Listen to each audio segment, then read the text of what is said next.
Online scam ជនបរទេសជាង200នាក់ត្រូវបានកម្លាំងសមត្ថកិច្ចឃាត់ខ្លួននៅទីតាំងអតីតកាស៊ីណូក្នុងខេត្តព្រះសីហនុជនសង្ស័យចំនួន263នាក់ស្ត្រី17នាក់ត្រូវបានកម្លាំងសមត្ថកិច្ចឃាត់ខ្លួនក្នុងប្រតិបត្តិការចោះត្រួតពិនិត្យឆៃឆេទីតាំងអតីតកាស៊ីណូ Galaxy World ស្ថិតនៅក្រុមទី6ភូមិ4សង្កាត់លេខ4ក្រុងខេត្តព្រះសីហនុក្រោមការសង្ស័យថាមានការលបលួចប្រព្រឹត្តបទល្មើសឆបោកតាមប្រព័ន្ធបច្ចេកវិទ្យា Online Scam ជនសង្ស័យដែលបានឃាត់ខ្លួនទាំង263នាក់នោះរួមមាន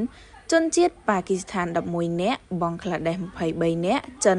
207នាក់ ស្ត្រី7នាក់ ស្ត្រីមីយ៉ាន់ម៉ា6នាក់ នេប៉ាល់4នាក់ វៀតណាម7នាក់ ស្ត្រី3នាក់ ម៉ាឡេស៊ី4នាក់ និងស្ត្រីជនជាតិឡាវ1នាក់ ចំណែកវត្ថុតាងដកហូតមានកុំព្យូទ័រលើតុ860គ្រឿង ទូរស័ព្ទ4129គ្រឿង កុំព្យូទ័រយួរដៃ16គ្រឿង និង iPad 14គ្រឿងប្រតិបត្តិការនោះត្រូវបានដឹកនាំធ្វើឡើងកាលពីថ្ងៃទី9ខែវិច្ឆិកាឆ្នាំ2025ក្រោមការសម្របសម្រួលពីលេខាធិការដ្ឋាននៃគណៈកម្មាធិការកិច្ចប្រឆាំងបទល្មើសឆបោកតាមប្រព័ន្ធបច្ចេកវិទ្យាកបឆប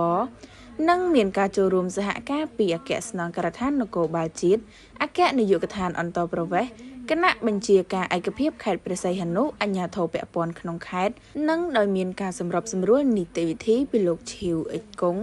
ព្រះរាជអាជ្ញារងនៃអัยការអមសាលាដំបងខេត្តព្រះសីហនុដោយបានចុះត្រួតពិនិត្យនៅទីតាំងសង្ស័យនិងឈានដល់បានឃាត់ខ្លួនជនសង្ស័យពាក់ព័ន្ធនឹងការប្រព្រឹត្តបទល្មើសឆបោកតាមប្រព័ន្ធបច្ចេកវិទ្យាខាងលើនេះក្រោយការបង្ក្រាបនេះសមត្ថកិច្ចជំនាញបច្ចុប្បន្នកំពុងសហការជាមួយភាគីពាក់ព័ន្ធដើម្បីបន្តស្រាវជ្រាវបន្ថែមទៀតឈានទៅចាត់វិធានការតាមផ្លូវច្បាប់ចំពោះមេខ្លោងនៃការឆបោកតាមប្រព័ន្ធបច្ចេកវិទ្យានេះខណៈជនសង្ស័យនិងវត្ថុតាងត្រូវបានប្រកល់ជូនអគ្គនាយកដ្ឋានអន្តរប្រវេសន៍និងសមត្ថកិច្ចពាក់ព័ន្ធដើម្បីអនុវត្តតាមនីតិវិធីច្បាប់ចំណែកឯទីតាំងខាងលើត្រូវបានបិទបណ្ដោះអាសន្ននិងប្រកល់ជូននគរបាលប៉ុស្តិ៍រដ្ឋបាលសង្កាត់លេខ4ក្រុងខេត្តព្រះសីហនុជាអ្នកគ្រប់គ្រងរងចាំអនុវត្តនីតិវិធីបន្តសូមបញ្ជាក់ថាក្នុងក្របខ័ណ្ឌយុទ្ធនាការបោសសម្អាតការឆបោកតាមប្រព័ន្ធបច្ចេកវិទ្យានេះសមត្ថកិច្ចចម្រុះទូទាំងប្រទេសនឹងចាត់វិធានការតាមផ្លូវច្បាប់យ៉ាងតឹងរ៉ឹងបំផុតចំពោះមេខ្លោងទាំងឡាយដែលជាប់ពាក់ព័ន្ធនឹងអំពើឆបោកតាមប្រព័ន្ធបច្ចេកវិទ្យានេះដោយគ្មានការលើកលែងឡើយ